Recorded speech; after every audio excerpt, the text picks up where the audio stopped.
Today, we're diving deep into a mission that completely redefined the meaning of impossible. We're talking about the legendary hostage rescue mission known as Operation Thunderbolt. So just put yourself in this situation for a second. This was the question facing Israel on June 27th, 1976. It seems completely hopeless, right? Well, the answer they came up with involved incredible risk, some truly brilliant intelligence gathering, and a plan that was all about pure, shocking speed. So, where did it all begin? It started on Air France Flight 139, just a regular flight from Tel Aviv to Paris. Everything was totally normal until a stopover in Athens. Just minutes after taking off again, the 246 passengers and 12 crew members realized their journey was about to take a terrifying turn. And who was behind this? Well, it was a pretty unusual alliance. You had members of the Popular Front for the Liberation of Palestine working alongside two German far-left militants from the revolutionary cells. They basically just walked on the plane in Athens, exploiting the lax security, armed with pistols and grenades. And they were all united by a single goal: to free dozens of their imprisoned comrades. The hijackers immediately forced the plane to head south.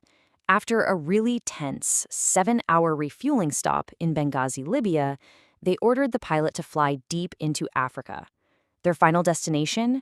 Entebbe Airport in Uganda, a country whose dictator, Idi Amin, had recently become very hostile towards Israel.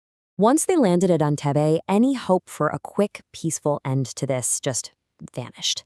The situation got way more serious when it became obvious that Uganda's president, Idi Amin, wasn't a neutral party here. No, he was openly working with the hijackers.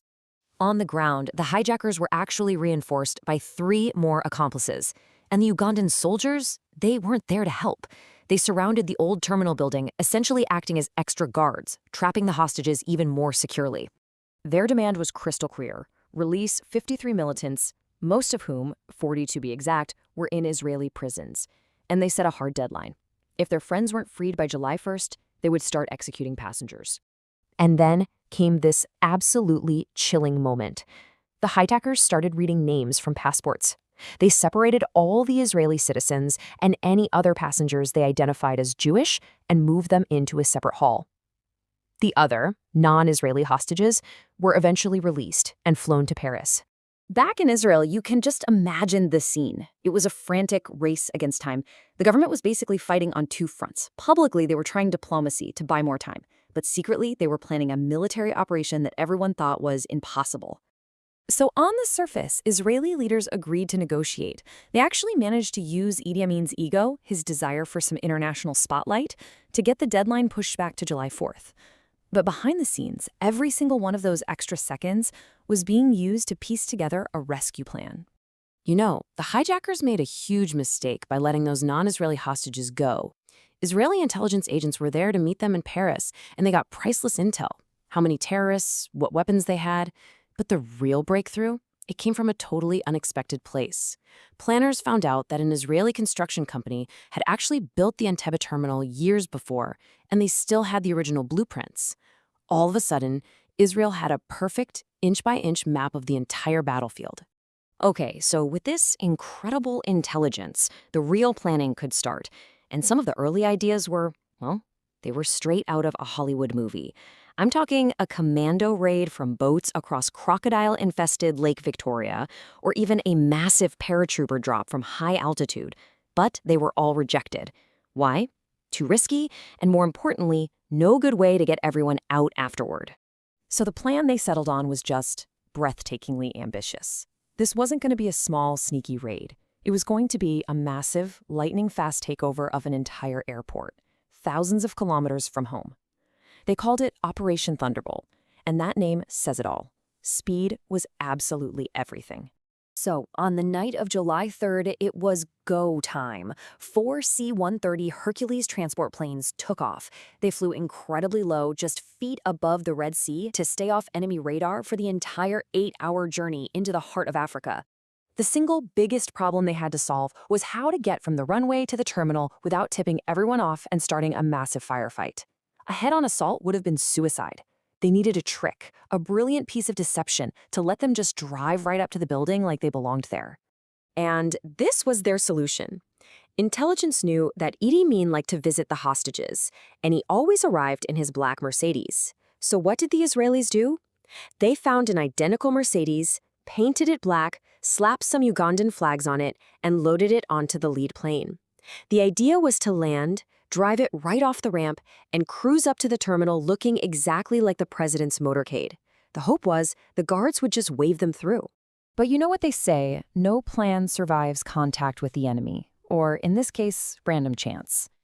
In a twist of fate, just days before the raid, Idi Amin had bought himself a brand new white Mercedes.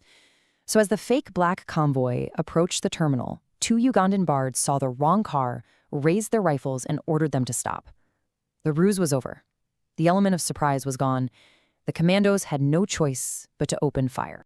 But even without that total surprise, the assault was just a whirlwind of precise, controlled action. One team stormed the terminal, taking out the hijackers in seconds. At the exact same time, other teams were securing the runways, destroying Ugandan fighter jets on the tarmac so they couldn't be followed, and herding the stunned hostages onto the waiting planes. The entire operation, from the moment they landed to the moment they took off, took just 53 minutes. Victory, though, came at a price. The only Israeli soldier killed was the mission commander himself, Lieutenant Colonel Yonatan Netanyahu, hit by a sniper's billet. And tragically, 3 hostages were killed in the crossfire. A fourth, an elderly woman who'd been taken to a hospital before the raid, was murdered later on Idi Amin's direct orders. In the end, 102 hostages were flown to safety, first to a quick stop in Kenya and then home to a massive celebration in Israel. The mission was an unbelievable military success that just captured the world's imagination, but it also left a very real human cost. To honor its fallen commander, the operation was officially renamed from Thunderbolt to Operation Yonatan. It immediately became this powerful symbol of Israeli resolve and, frankly, a masterclass for special forces around the world for decades to come. So, what do we take away from Operation Thunderbolt? The plan clearly wasn't perfect. That whole Mercedes mix-up proves it.